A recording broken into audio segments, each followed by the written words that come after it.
My name is Tom Carpenter, and I'm running for the District 2 seat for the Shelby County Commission. I live in Collierville, and I have lived in Collierville for the past 15 years. Prior to that, I lived in South Carolina and Atlanta, Georgia, and before that, I lived in Germantown, graduated from Germantown High School in 1980. Right. Yeah. So I have family and friends and deep connections to Shelby County. So why do you want to be the county commissioner from District 2? Well, the original reason for my deciding to run for the District 2 seat for the Shelby County Commission was because there was no Democratic candidate running. And the opportunity existed for someone to stand up and make sure that that race did not run uncontested. And so as I was talking to some friends who are involved in the Democratic Party in Shelby County, they asked if I knew anybody that might be wanting to step up. And I said to myself, if not me, then who? So I decided there in that moment, in that discussion, that I would run. So it wasn't premeditated. It wasn't something that I had spent a great deal of time thinking about and planning about, but it very much seemed like the right thing to do, given that the District 2 seat last election was decided by default. That is, there was no alternative candidate running for that seat.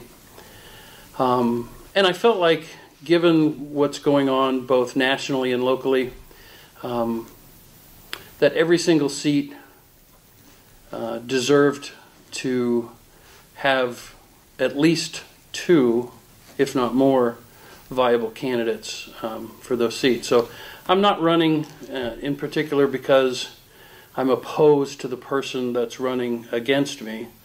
I'm running because I think it's important for both parties to run candidates in every office. Why is that so important these days? I think people have become complacent to a degree, and in some districts we see people believing, or accepting, probably is a better word, well, that's just the way it is. You know, this is a Republican district, or this is a Democratic district, and so that seat is going to go to that person, so why run? And the answer to that is we need to be having a conversation about issues, and we don't all see those issues the same. In many cases we do, but in some cases we don't. And if we don't run a candidate for that seat, for that particular office, then quite frankly we don't have that conversation. Mm-hmm. We lose the opportunity to influence not only the election, but the agenda for that seat, for that office, for that commission, for that role going forward. So win or lose, I think we're engaged. I think it's important that we show up. And quite frankly, I think people right now are motivated to maybe see some things go differently locally as well as nationally. So two things. First off, describe District 2 for me. By the way, I live in Collierville like you, by the way. So sure. I know where you're from. And tell me about District 2, the contours of it, and also what issues are predominant in that area. So District 2 is all of Collierville, Eads, and a small piece of Cordova. And so it's an interesting district in that you've got a very sort of strong base because Collierville is large and getting bigger. And Collierville is obviously a suburban community, predominantly white, but becoming more diverse as it grows. And Eads, which we know is either rural or very high-end residential. And then Cordova, which is much more urban in terms of its business landscape, its residential landscape, and so there's a constituency, is my point, in Cordova that I think runs the risk of not being represented in this seat on this commission, given the the majority vote that exists in District 2.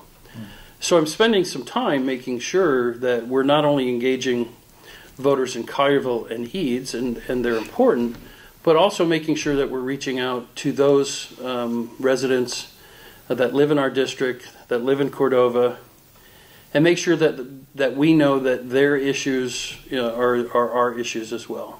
Do the issues cross lines? You see the same issues in Cordova you do? Well, they do, and Collierville? they do, and they don't. And so the biggest comparison that I can make to that question is education.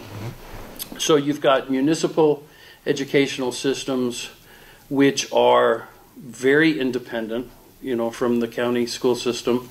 The best example of that is, the $90 million facility that's being built in Collierville, immediately behind my neighborhood where I live, so I see it every day. We're excited about it. It's going to do great things for Collierville.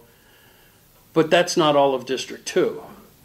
Public education is just as important, if not more important, for those residents in Cordova to make sure that they're being treated equally, making sure that those students are getting the same opportunities academically, vocationally, that we're going to see in these municipal school systems. I know that those are governed by different bodies, but I think the county commission is going to have an important role to play to make sure that the Shelby County school system does not fall behind the municipal school systems. That's not to say that we want to hold back the municipal school systems in any way, shape, or form. I think they're doing great things and they're doing exciting things. But making sure that Shelby County Schools continues to be well-funded, well-managed, that it continues to focus students on obviously learning in science and mathematics, but also in the fine arts. One of the things that school systems tend to do is cut back on arts programs, music programs, when budgets have to be made or cuts have to be made. And I'm strongly opposed to that. I think any education that we offer in the public school system has to be comprehensive. And so that's probably one of the biggest points in our platform, is making sure that public education isn't a system that's just taking students in and spitting them out, but really giving them both the academic and the creative preparation to succeed in life, but also to live rewarding and fulfilling lives beyond just being able to get a job. Speaking of job, tell us about your professional life and how it's prepared you to run for this office. Sure. I retired from International Paper a couple of years ago. I retired in April of 2016, earlier than I had anticipated, but as a result of some business changes, there was an opportunity to take part in that. And as a result of that, I took about a year off just to think through, after a 30-year corporate career, to think about, what did I want to do with the second half of my life, second phase of my life. And so I've done a couple of things. I've started a consulting company that I do some supply chain and business consulting. But I've also enrolled as a full-time graduate student at Memphis Theological Seminary. And I've just finished my first year, and I'm working on a Master's of Arts in Religion. It's not a degree program that is oriented towards ordination, holy orders, or the priesthood. It's really a general education at a master's degree level in religion and Christianity and theology, and also in terms of social justice. There's a very strong emphasis at Memphis Theological on the social justice emphasis within the theological groundwork that they sort of plow. That has been, to me, that's been very rewarding, both being in business for myself and doing some consulting business, but even more so going back to school and being in a learning environment and really spending time with the faculty there, getting to know them, taking classes, being in a learning environment again, has been both very rewarding and an awful lot of fun. Lots of ways to go back to school. Why did you choose the seminary? It's something that I have been thinking about for years, even before I decided to retire from corporate life. And it just felt to me like if I didn't do it now, I may not have that opportunity. You know, the easy thing to do would have been to jump from corporate life, take a little time off, and then go back to the working world, right? Go back to the 8 to 5 thing. But as I took some time off, I realized that's not where I was headed. But it's not graduate study in logistics. It's No, religion. right. Why religion? Well, I've been deeply involved in my church and my community, probably as long as I can remember. I've always sung in the choir. I've served as, for example, senior warden in 2 different churches. Ministry is important to me, both Christian education ministry as well as outreach ministry. For example, my wife and I are very involved with the Emmanuel Center here in town. We do mentoring with another set of adults where we meet every other week with students from inner city schools and sit down with them, make sure that they're getting what they need in terms of support, make sure they're keeping up with their homework, make sure they're prepared for whatever standardized test is coming up down the road, but also to provide them with both an additional support outlet, but an opportunity to see the world maybe differently and get exposed to things that they wouldn't otherwise get exposed to. You said you grew up in Germantown, went to Germantown High School. I did. In Collierville. So how has that experience helped shape or reshape your understanding of Memphis, the larger? Yeah, so the easy thing would be to live in Germantown or live in Collierville and just kind of stay disconnected from Memphis. And the mentoring work that we do, being a student at Memphis Theological Seminary, reconnects me with Memphis and makes sure that I understand both the benefits of being a citizen of the greater Memphis area, not just Shelby County, but also the responsibilities and the tension that exists between suburban Shelby County and urban Shelby County. That's not to say that it's the responsibility of people in the county to look at the city and say, well, if you do this, you know, we can fix you, because I think that has certainly existed in the past. But I think the real opportunity is to learn and build relationships and understand, and then try and find opportunities where we can plug in and make a difference without, you know, trying to fix the whole thing. How do you think that will help you on the Shelby County Commission?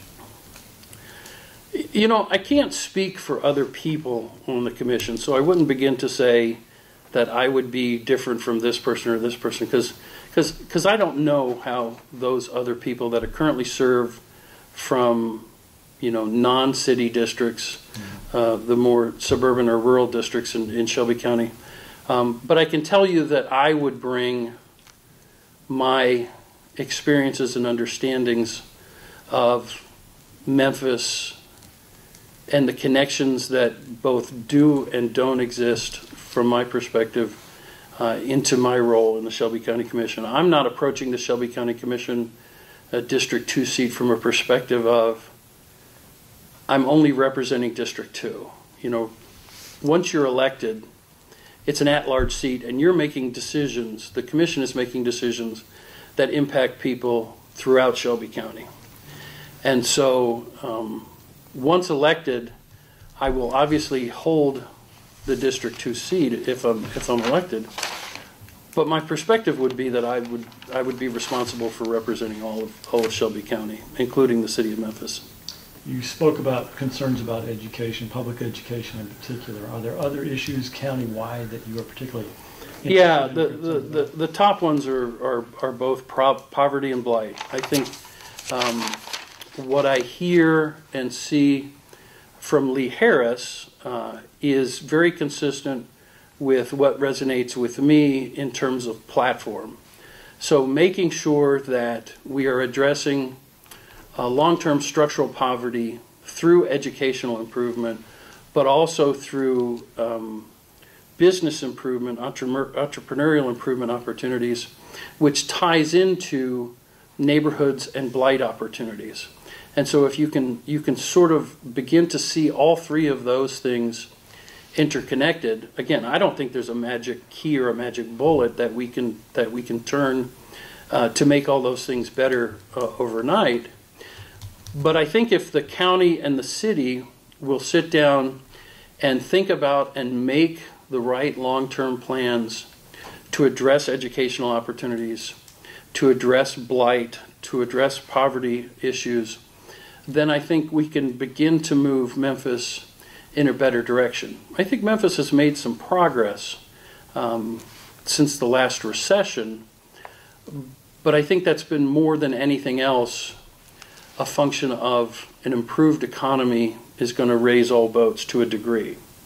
I don't necessarily think that that has been overwhelmingly driven by a change in leadership or a change in programmatic ideals that is driving that improvement. And I don't think that we can count on that long term. I think the economy is going to come and go.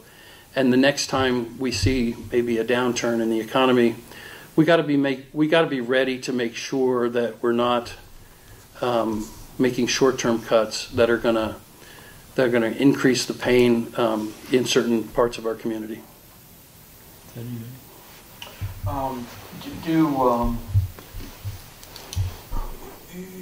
Your point about focusing on alleviation of blight and on startups, do you think that ought to be the focus of economic development in Memphis, rather than pilot tax breaks to attract corporations and retain corporations, put more of an emphasis on neighborhood kind of uplift programs?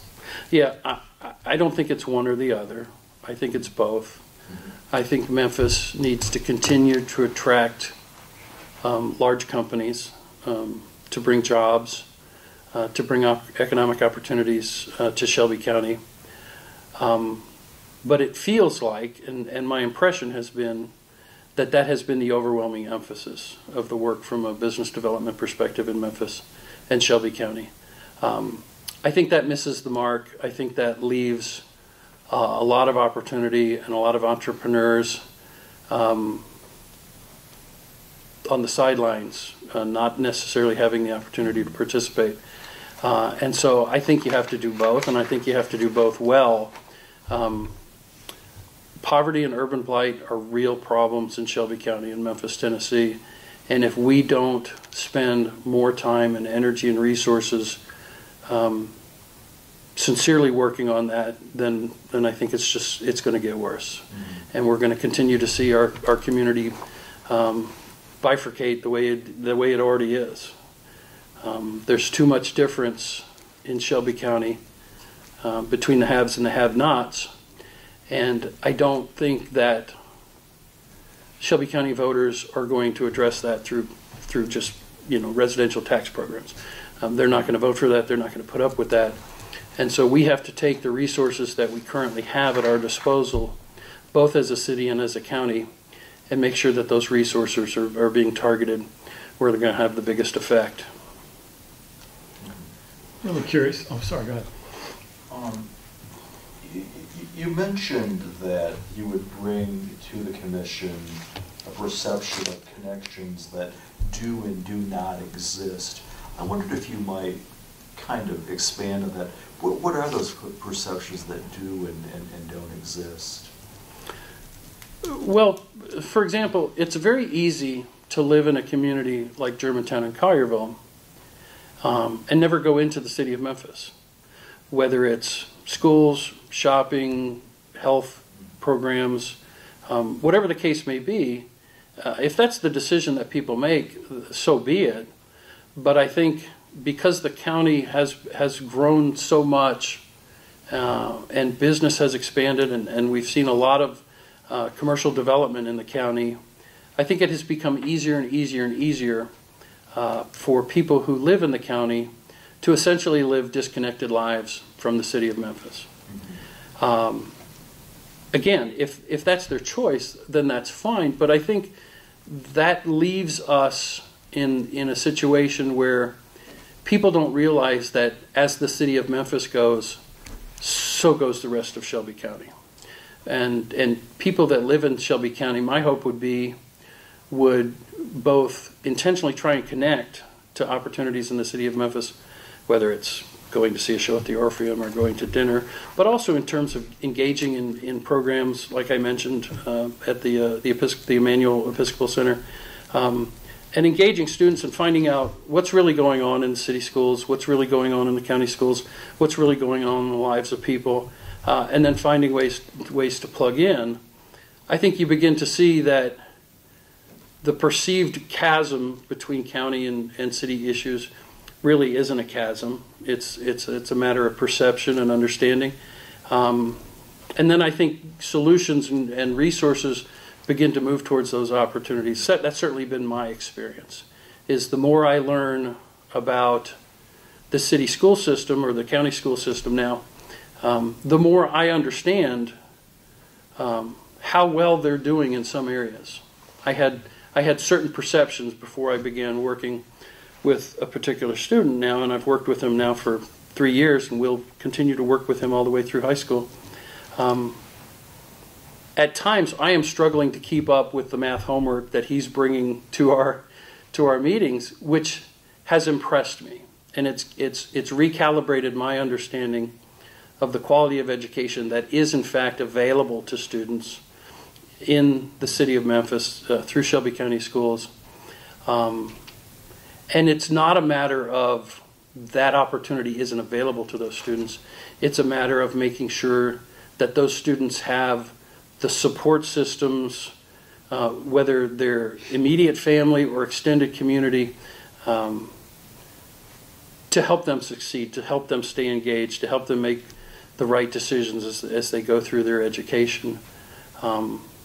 Whereas quite frequently what you hear, quite frankly, from people in the county is, well, the Memphis City school system is broken, or the Shelby County school system, is not providing students with a good education.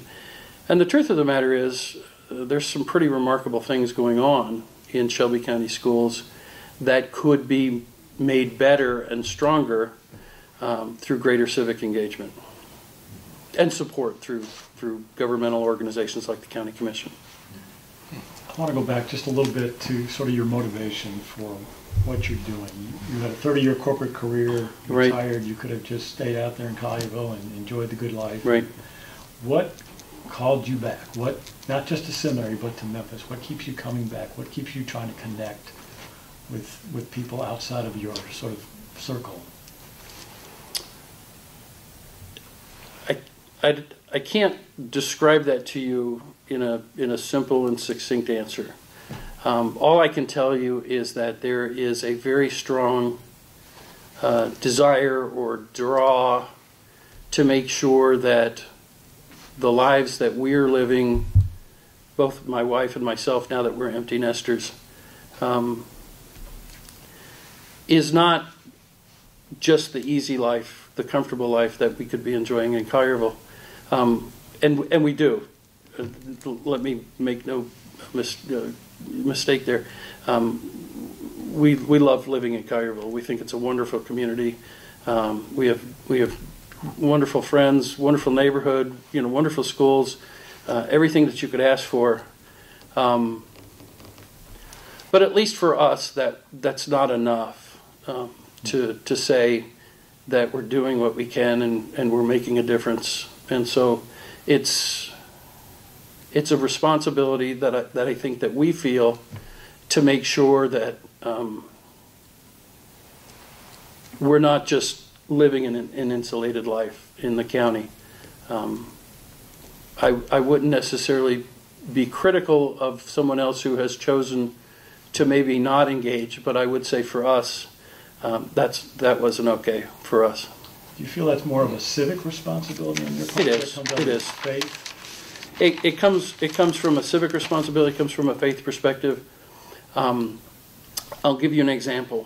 When we lived in South Carolina for 7 years, I was approached because of my role in the company that I worked for there to help with a urban blight project in a relatively small community, but an urban blight project that the community could not solve. And because of my relationship with the railroad that was sort of causing the blight and the eyesore problem in that community, I was able to sit down and have constructive conversations with that particular railroad, and where the community and the railroad had been fighting prior to that conversation, I was able to get people to sit down at the table and talk and come to a very reasonable solution where some tax incentive programs from the community over a long period of time would provide the funding to move the facility out of town, give them a better facility. And that property that existed right in the middle of a downtown area has now been rejuvenated, renovated into both green space and commercial space for that community.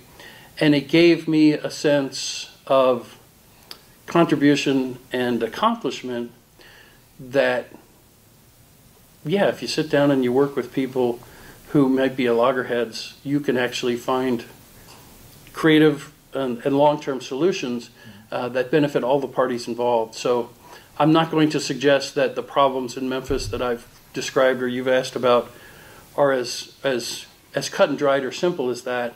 But that was an example of an experience that I had 20 years ago that was both rewarding and impactful to the community. And that's the kind of work that I enjoy. I like being put in situations, both in my corporate life and now, where people have kind of thrown up their hands, and being able to go in and find solutions where people thought that solutions couldn't be found before can both be a lot of fun. It can be energizing. It can be good creative work, but it also can create solutions that I think make an impact in people's lives. Kind of county commissioner you want to be? Yeah, absolutely. I think if I'm elected, and I know that given the demographics of the district, that's a bit of a long shot. But if I am elected, that's exactly the kind of work that I want to do. I want to do work that connects people who might not otherwise be talking, but also tackle challenging issues that otherwise people have either kind of thrown their hands up or given up on. All right, one more question. I want to go back to something you mentioned earlier about your mentoring. I think you and your wife mentor bi-weekly kids in the inner city, as you mentioned. Mm-hmm. And people who've done that say they have learned as much from that experience as the kids have gotten from them. No question. What have you learned? I've learned that most of our preconceptions are wrong. I've learned that there are kids in the inner city schools that deeply want to learn, want to succeed, want to go to college, want to make a difference in their community, and their families as well. And so it like we talked about before, it begins to narrow that chasm between haves and have-nots, and you understand that these kids they're just like my kids. They're just grown up in a different neighborhood. They're just dealing with some more difficult issues, both in their community where they live, maybe in some cases in the family structures that they have. But for the most part, they're great kids, and our stereotypes or our preconceptions kind of get blown away once we engage in those kinds of opportunities. Well, thanks. Appreciate it. Thank you.